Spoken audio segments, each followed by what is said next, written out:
Hey there people, how you doing? So, today we have the video comparison between the iPhone 12 and OnePlus 8 Pro. Now, I know that most of us believe that the iPhone 12 has the best video recording in any smartphone, and that is true to some extent. But believe me when I say, if you stick around, then you will be surprised quite a bit by how the OnePlus 8 Pro performs.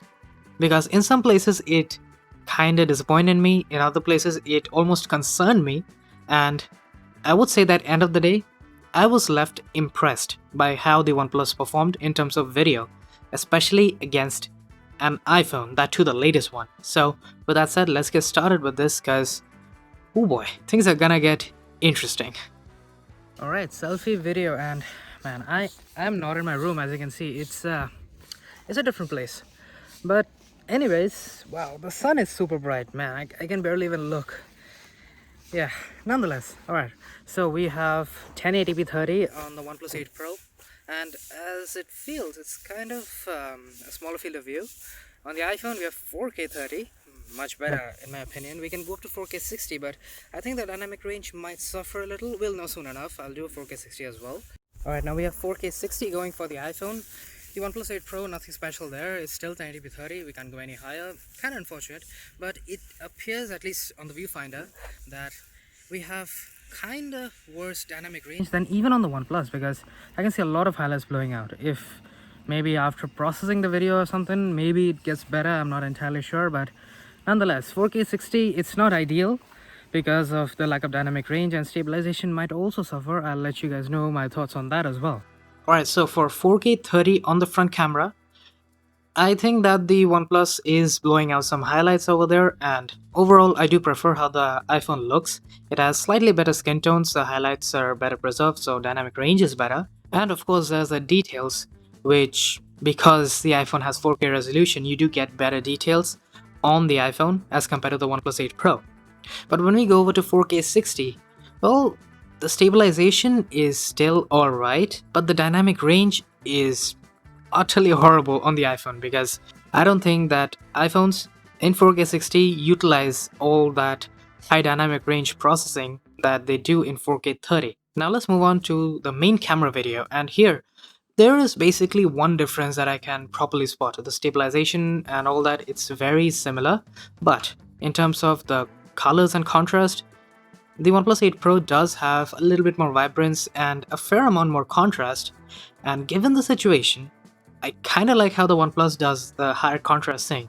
And obviously it won't be as nice in every situation, but I do believe the OnePlus does look a little bit better and a little bit more how I like it. Now we can move on to the ultra-wide camera directly while we're recording video, and well, we do have a very slick looking zoom out animation on the iPhone, but the OnePlus, it just snaps to the ultra-wide, and I don't think it matters a lot, but it is a feature on the iPhone. And once again, we have similar differences, higher contrast on the OnePlus, which I do like here, and a slightly flatter look overall on the iPhone. We can also go to 3 times zoom on the OnePlus 8 Pro, and since it's optical, you get full quality out of the cameras, and overall, it once again looks very nice. Now we are recording at 4K 60 in both of them, and well, I once again wouldn't exactly recommend it because, you do lose some dynamic range. I do still think that 4K 30 is the way to go for an optimal balance between detail, quality, and dynamic range. But on 4K 60, I do prefer how the iPhone looks because the contrast, although not as crazy as the OnePlus 8 Pro, it does have much better sky color. I do think it looks a lot more realistic, and the OnePlus, for some reason, the blue just looks a little bit fake to me. Now we do have super steady mode on both of them. The OnePlus can do it at 4K 30, and well, the quality of the video as such, in terms of realistic detail, it does go down a notch, but I do think that as compared to the iPhone, the OnePlus with super steady mode enabled, I kinda think it has a little bit less jitters, and overall stabilization is just a tad bit better. It's not a huge difference, and well, maybe if you want to run around, possibly it could be useful, but I don't really think it's gonna be too impressive. Alright, now those were well-lit daylight videos. How about some harsher conditions? Here we have a studio light on the right side, and clearly we can see that the OnePlus 8 Pro is struggling a lot. The iPhone, on the other hand, just perfect in every sense of the word, but the OnePlus, it is struggling with the highlights, and also maybe because it doesn't have the proper control over the highlights, it's not focusing right. It's hunting a lot, it is super inaccurate, and trust me, it's not how it's supposed to be. As you can see, moving in and out with the cameras, the focusing is just hopeless on the OnePlus 8 Pro. I'm not sure why exactly it's doing it, but an assumption would be that the lack of dynamic range is not allowing it to recognize Valentine as a subject over there. But when we move on to the ultra-wide camera, well, I think it's because the ultra-wide camera cannot gather as much light as the main camera. The dynamic range has actually improved in this situation, obviously. And, well, I have to say, the OnePlus 8 Pro's ultra-wide camera does look a lot more detailed as compared to the iPhone. Now, the iPhone is wider as compared to the OnePlus, but I do think that the ultra-wide camera on the OnePlus is overall better, and that is incredible if you ask me. But if you go to the 3 times optical zoom on the OnePlus, is again pure garbage. Now, one thing that the OnePlus has, which is basically its saving grace now, is an HDR mode. Now, it doesn't record directly in HDR format, but it just gives us better dynamic range, and that is very clearly visible here because apparently all the dynamic range issues and the overblown highlight issues have been solved completely.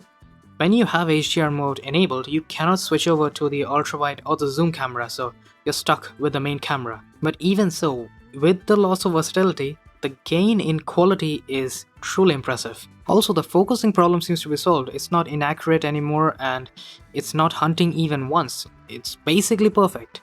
Now, for a traditional focusing test, here we have this little plant that comes in and out, and Valentine is very interested. This is on the iPhone, and the iPhone has tremendous focusing, as you can see.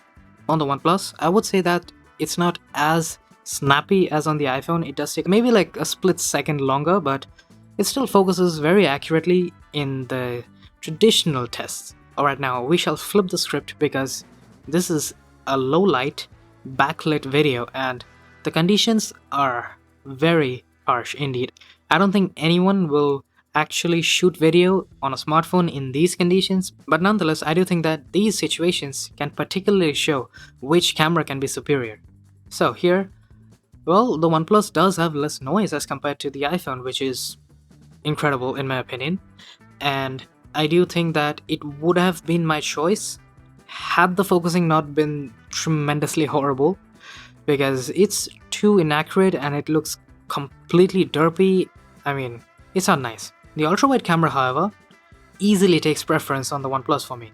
Firstly, I do want to point out that the white balance on the iPhone is a little off. It's a bit too warm for the lighting situation we had. The OnePlus, on the other hand, tremendously good with the lighting. It does have slightly higher contrast, but overall, it is a much cleaner video, and we do have a lot more detail as compared to the iPhone, and well, it's better in every sense of the word. Now, as I mentioned before, we do have that higher dynamic range mode on the OnePlus, and turning that on for this low light backlit situation, well, almost all of the problems that the OnePlus 8 Pro had previously have been solved. The focusing is insanely good now, and this is what concerns me actually, because clearly the focusing can be good, but it is only good when we are using the HDR mode, which is kinda stupid if you ask me, because in normal video mode, the system is not being taxed so much because, it doesn't need to do processing for higher dynamic range. So why is the focusing not as good? Because clearly the OnePlus can focus incredibly well, you can see right here, but apparently in normal video mode, that's not happening.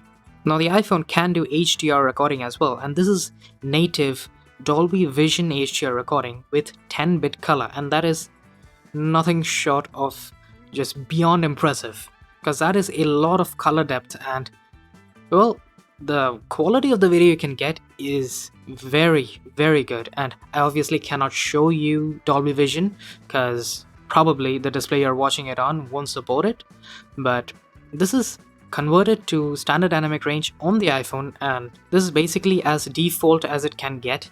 So even after converting it, I do think that the iPhone does look better. It has better detail, better highlight retention, and the overall shadows are exposed just a tad bit better. The contrast is slightly better in my opinion, but do keep in mind that if you have an iPhone which is capable of Dolby Vision recording, on the iPhone, when you're watching it in Dolby Vision, it looks even better. Way better than this, trust me, because I've seen it and it's a lot of difference right there. And now we have night mode time lapse. And I say night mode because the iPhone can do long exposure time lapses, which can give much cleaner overall video, and it is very much visible. The OnePlus, on the other hand, has no support for it. Also, the motion blur on the OnePlus is very lackluster, which doesn't give us those beautiful streaks from the headlights and whatnot. So, overall, time lapse is definitely better on the iPhone. Now, finally, we have slow motion, and I would say both of them are very similar. The quality of details and whatnot is slightly higher on the iPhone, but other than that, both have 1080p at 240Hz, so slow motion should not be a problem. This is very well lit conditions. I use a studio light for lighting the whole scene, and as you can see, fairly clean video on both of them. There is slight bits of flicker on both, and well, that much is expected unless you're doing it in broad daylight. You will probably get some amount of flicker. Alright, so that is it for this comparison, and I understand it was a long one, but I'm pretty sure that many of you are impressed because the OnePlus 8 Pro did actually manage to beat the iPhone 12 in terms of video quality in certain situations. And these were, I'm talking about the harsher situations, and that is nothing short of just a miracle from the gods because I did not expect this to happen. I guess the HDR mode that OnePlus built into their cameras, for the main camera obviously you cannot use it in other lenses like the ultra-wide camera, but even so, with the HDR mode enabled, you'll be getting some of the best video quality that I've almost ever seen. That is something else if you ask me. Now, of course, we have other problems here because if you're not using HDR mode, the main camera tends to not focus properly. It has a lot of inaccuracies, it hunts a lot as you saw in the previous videos. It's a weird problem given that when HDR mode is enabled, that problem is non-existent. But overall, I do think that if you want to take a video of fast-moving subjects and you don't want to switch camera lenses while you're recording, then always use the HDR mode. It'll give a much better result than the normal video mode.